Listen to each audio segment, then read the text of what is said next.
So this week in music, things got a little weird. We're going to look into what happens when one of the biggest record labels in aggressive music somehow loses their entire YouTube presence overnight. We'll also be diving into the first new Primus tracks with their new drummer. And we're going to be trying to unpack exactly why Marilyn Manson is being protested by UK politicians.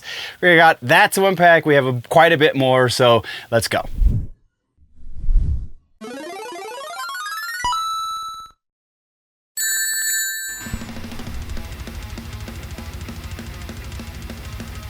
Welcome, nerds, to the Clips channel. If you are new here, then let me welcome you to the Clips. This is a smaller portion of a much larger video that happens over on the main channel. It's a series I like to call The Week in Nerddom. This right here is the music section. We are going to be talking about music-related things, tours, new music, reacting to videos, just regular news in the music news section, all of the things.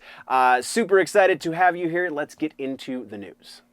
All right, so kind of big guns coming out the gate. We have a follow-up with the Mastodon Brent Hinds situation that just was breaking as of this morning. This gets really hairy. So Mastodon, the band, the identity, the thing that we all love, and the music that we seriously have grown up with at this point, most of us, they split with their guitar player. We're gonna TLDR real quick, just to kind of set this up a little better. They split with their guitar player, founding member Brent Hinds. Brent was a little bit of a character, I guess is the nice way to put it. Kind of got them in a little bit of hot water as far as media is concerned and the social landscape of the time, a number of times throughout the course of the last decade or so. Brent also, in interviews where he was doing solo interviews, had made comments throughout the years of how he'd rather be playing this kind of music or that kind of music. He didn't really feel like he wanted to be in a metal band anymore. So when the band made the announcement, hey, we've decided to split ways with our guitar player Brent Hinds, we still love and care for him. We wish him the best in his future endeavors. We're very grateful for the things he has contributed to the oeuvre that is our history. And, people grow apart. It's like a marriage. It's just we need to do other things. And that was the official statement from the band. As of this point in time, that is still the official statement of the band. They still wish him well. From the official statement says that fairly explicitly. Well, Brent being Brent, there was a post on the Instagram page from Mastodon about an anniversary for, I forget which record it was. I think it's 10 years since Emperor of Sand, not 10 years, but an anniversary for, I'm pretty sure it was Emperor of Sand is the record that they were memorializing. Maybe it was, it was the one with the hunter on it, and I'm gonna blank the name of the record because I didn't put it in the notes because it's fairly irrelevant. They're just talking about, it's been so many more times around the sun since we wrote this record, 11 more times around the sun. So it was an 11-year anniversary since this record came out. And someone in the comments very shortly thereafter wrote, this is my favorite track. I'm gonna miss Behinds though. And Brent almost immediately responds to the fan in the comment section on the Mastodon post in Instagram, saying something to the effect of, I won't miss playing in that shitty band with those horrible people. There was a pretty large spelling error in there because he, instead of spelling won't, we're assuming that's what he meant because he spelled want. I want remember, or I want regret, something along those lines. So it can be assumed that he was probably still drunk, very likely from the bender that he did on the night before, because he's a notorious drinker, Brent Hinds. But just animosity. All of the sudden, Brent is just showing his true colors. Once again, this is not really a surprise. It's kind of a surprise that he's saying these things about people that he was in a very healthy, presumably, and very creative and loving, might not be the best word, but cohesive working relationship for 25 years. He was in that band for 25 years. And then he quit, and they wish him well, and he calls them shitty people, a shitty band and horrible people. Like, this is just ridiculous. We're witnessing the downfall of a guitar hero. Like, Brent Hinds is a hell of a musician. He's a hell of is a hell of a player, is where I was going with that. And just also a hell of a drinker and a kind of a horrible person himself, it would seem. So yeah, that's kind of where that sits right now. Brent's not super happy about no longer being in Mastodon, but it's not in the way that he wants to be back in Mastodon. It's just that I think again, there was alcohol involved, and B, he's bitter that he can't. It's either he's bitter that he doesn't negatively affect them by not being in the band, or he's bitter because he doesn't have the same success with his other projects as he did when in Mastodon. So one of those two things. I really don't think there's a third option here. I don't know, man. What's your take on it? I'm passing this one off to you because I think it's kind of hilarious. Honestly, I think it's really funny. But that's what we have for follow-ups and corrections. Let's talk about some new music that has been released this week. And this is kind of a little bit of stretch. It's new music in that these are new recordings, and technically the song is the newest song from this band, but not exactly new in the freshest sense of the word. But Primus is releasing a new 7-inch vinyl. 7-inch vinyl is going to be for their song Little Lord Fentanyl. And it is going to have a number of variations. You can go reserve your copy now of the vinyl.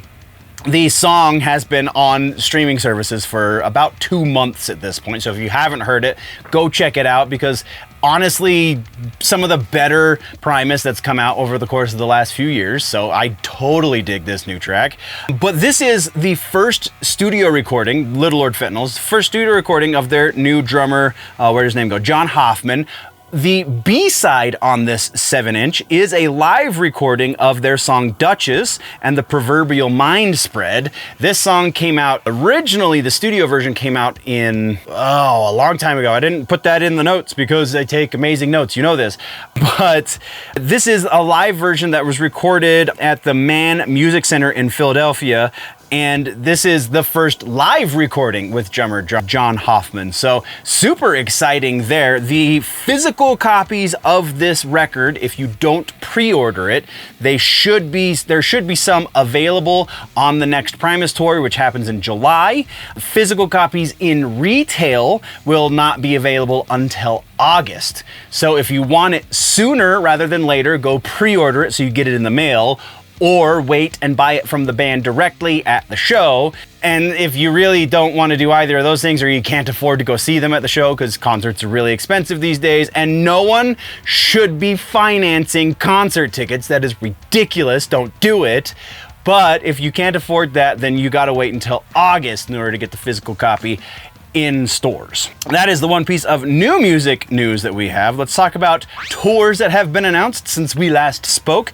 First up, and the one that I'm potentially the most excited about in this list this week, is AFI. They have announced a North American tour, begins September 30th in Madison, Wisconsin, runs through November 5th in San Diego, California, and will be with support from, I think the band's name is Trist, though TR/ST is how it's written. So I don't know which of those is the pronunciation, or if either of those is the pronunciation, but I'm going to go with Trist. So that is the supporting band. No other bands have been announced.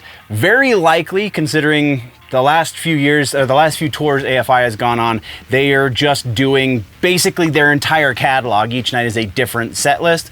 Probably just playing for a long damn time on stage, and I love it. I think they're one of the few bands that really should do something like that, just because the breadth of different subgenres that they cover throughout the course of their history is so wide that it just makes for a super interesting night, and they're very good musicians, so it's really fun. But yeah, AFI, it's starting once again September, running through November. It's a decent tour. Tickets will be on sale soon. Follow the link in the description. They are in pre-sale currently, and I couldn't get a pre-sale tag, so I apologize, but follow the link. They'll be up soon. Go get them. Next tour on this list is from the band In This Moment. This is the Black Mass tour. It will be featuring Dayseeker, Funeral Portrait, and Dead. This tour starts in September as well, September 18th in Johnstown, Pennsylvania, runs through October 24th in Bethlehem, Pennsylvania. Though they just start and end in Pennsylvania, they go around the country as well. That's where it goes. And then also tickets for this one can be found down low. Those ones are currently on sale, so if you're looking for some in this moment tour tickets, go get them. And then Gwar, we knew this one was coming, but now they have officially announced dates. This is the return of Gorgor tour. It's going to be with Helmet, the Dwarves, and Blood Vulture. Don't know who the hell Blood Vulture is, but the other two are going to make for a hell of a show paired up with Gwar for sure. This one starts in October 18th in Salt Lake City, Utah, runs through November 27th in Norfolk, Virginia. So that is that. Again, tour tickets, I believe for this one are on sale as well, so go check out the link in the description.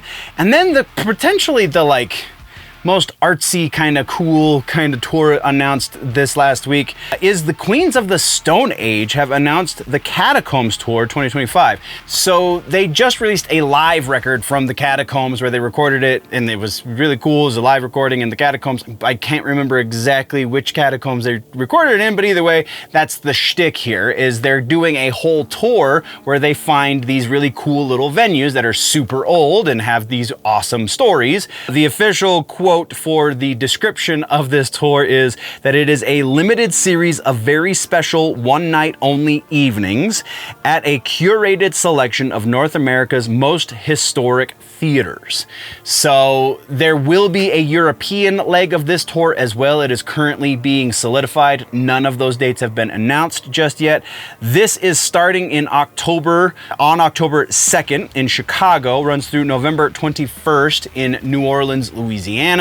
There's only 11 dates on this tour, so they are going to sell out super fast because a lot of these older theaters that they're choosing are very small venues. So go check out the link in the show notes, because that is the only way to get in. As far as I was able to tell, it didn't look like they were doing a pre-sale for this, though I could be wrong. I just didn't see it. So because I didn't even look at the tickets page, because I know I'm not going to be able to afford it. All right, nerds, we're gonna cut away from the show real quick, and we're gonna do our little sponsor spot. DUBBY, channel partner, they have put out a new flavor, and it is s'mores. And that's what I have in here, is the s'mores flavor. S'mores is unique in that you mix it with milk instead of water, like the other powdered drinks that they have. But gotta be honest with you, this is addicting. It's 250 milligrams caffeine total in here, just like all of their other blends. 100 milligrams of that comes from the coffee fruit extract. So you have actually kind of a hybridization of the caffeine in this. We're gonna get a little nerdy about our caffeine intake real quick. So the hybridization comes from, you have the caffeine, I'm gonna have to look at the ingredients. It's anhydrous, that's the word I was looking for. Caffeine anhydrous is the artificial caffeine. It's the stuff that you metabolize really quickly. That is the stuff that you'll burn through really fast. And that usually is what gets you the crash, the quote unquote caffeine crash that you get from lesser brands of caffeine. Well, because you also have 100 milligrams of coffee fruit extract, which is where they get that caffeine from, that is the stuff that you metabolize a little bit slower, because it is a natural source of caffeine. So that's what helps the crash, helps you avoid the crash, is what I'm trying to say. That is why this is something that they can say you don't get a jitter from, because you have natural caffeine in here as well. So it kind of, you ride that a little bit better than you would the fake caffeine. You also have the nootropics in here. You also have the good stuff for your brain, the stuff that's getting you aware and conscious, so that you can do the nightly grind, so you can stay up and edit your YouTube videos for 12 hours, or you can do the study hall stuff and get ready for the test, assuming you're in school of some sort, or whatever the need is that you have for an energy drink. DUBBY does it, and they do it cheaper. Each portion of this turns out to be right about $1. With your discount, it's a little bit cheaper, because you get 10% off if you go to dubby.gg and then use code generally nerdy at checkout in order to buy your DUBBY.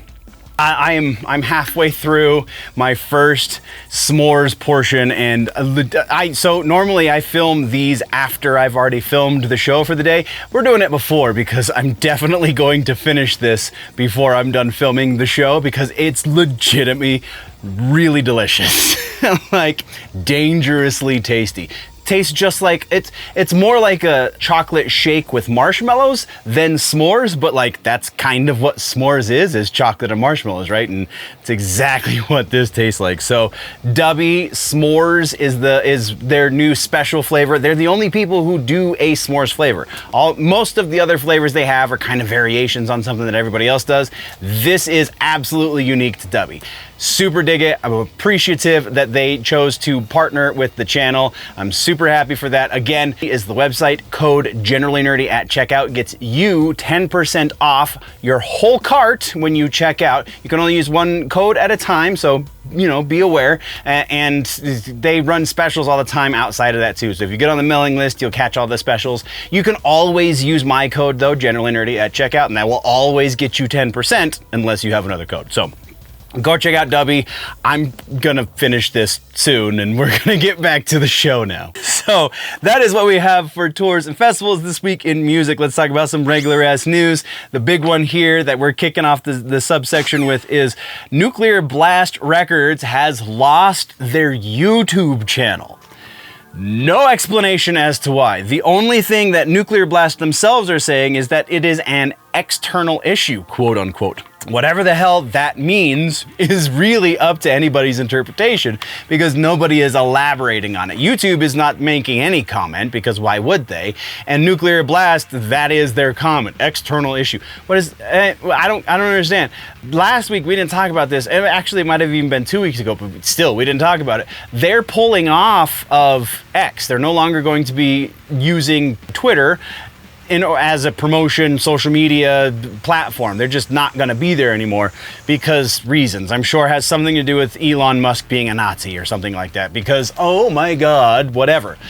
But so they made that announcement, and part of that announcement was that you can still find us on all of our other social media pages, and then they made a list of all the other social medias they're on: Instagram, Facebook, Blue Sky, because that's why they're leaving Twitter, I'm sure.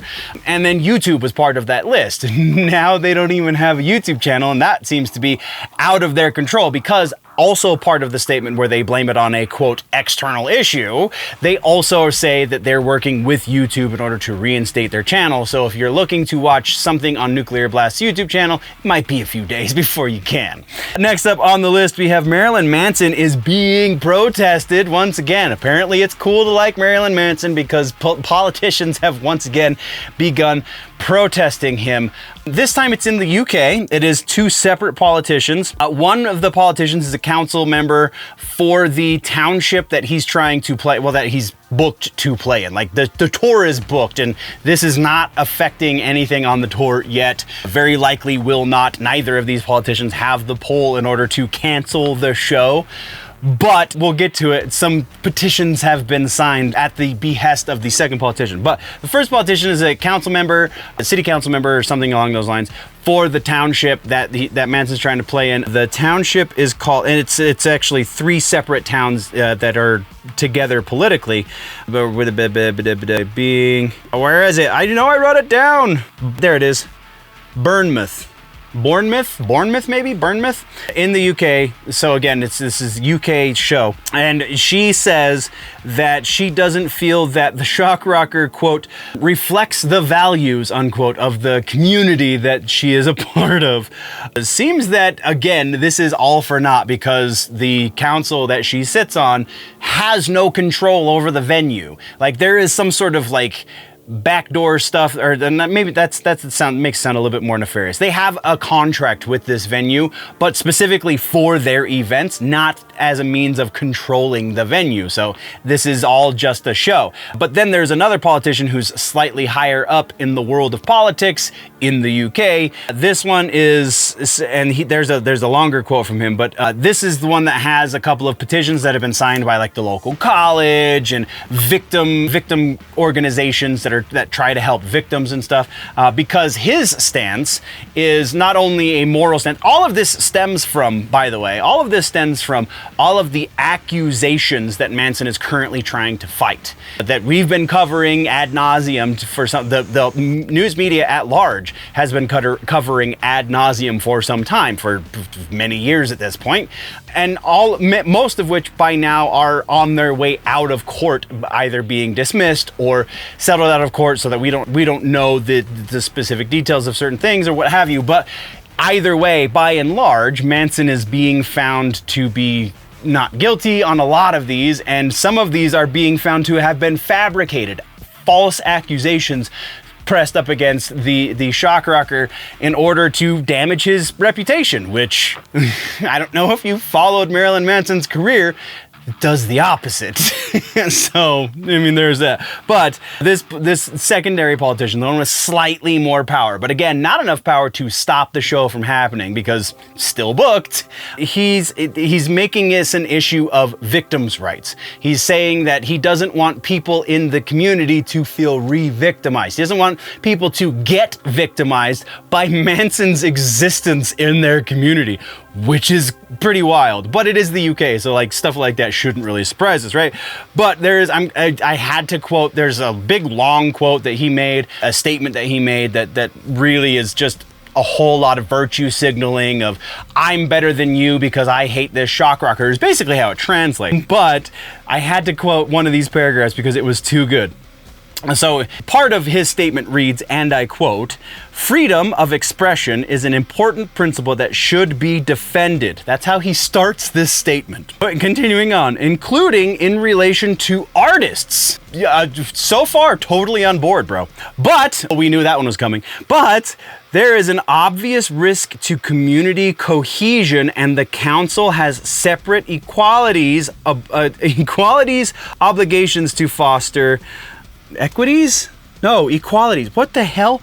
Equalities, obligations to foster good relations between people who share protected characteristics and people who do not share them. So it's legal mumbo jumbo of him saying, I should believe in freedom of speech and freedom of expression, but because I disagree with the stances that this person makes, or I disagree with the ideals this person represents, I don't think he should have freedom of expression. I don't think he should be protected by these rights.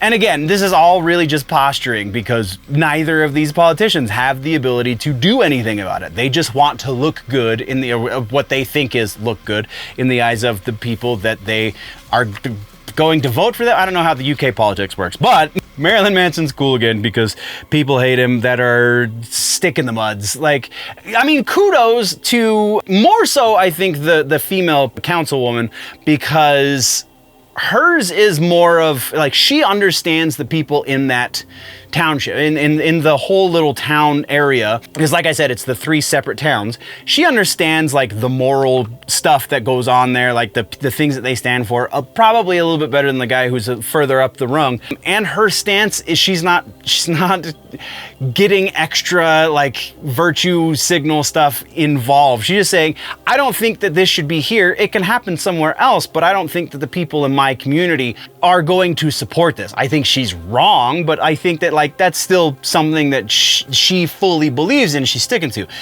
The other guy, I don't think he really believes what he's saying. I think he's just posturing to look good. So that's where we stand. Let me know what you think. Let's move on because we spent way too much time on Manson. That is actually the last piece of regular ass news here in the music section. Subscribe. That is all.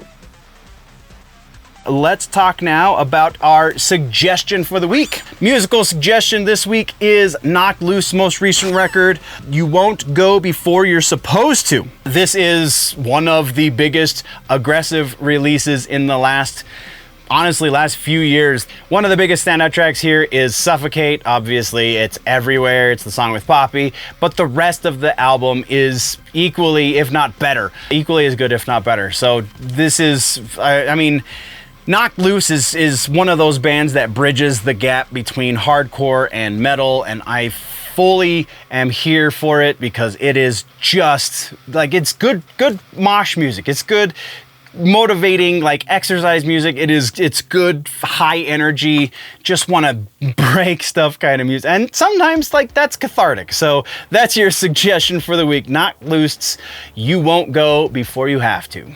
Thank you very much, nerds, for tuning in. If you want to level up your nerdy, geeky, pop culture knowledge, then don't forget to subscribe and do all of the things. Go check out the main channel, Generally Nerdy, for the larger portion. Again, you get all of the sections into one convenient video over on Generally Nerdy. The name of the show is The Week in Nerddom. Thank you for checking out this clip. We will see you next time. Before we go, though, always remember that if it's generally nerdy, probably here.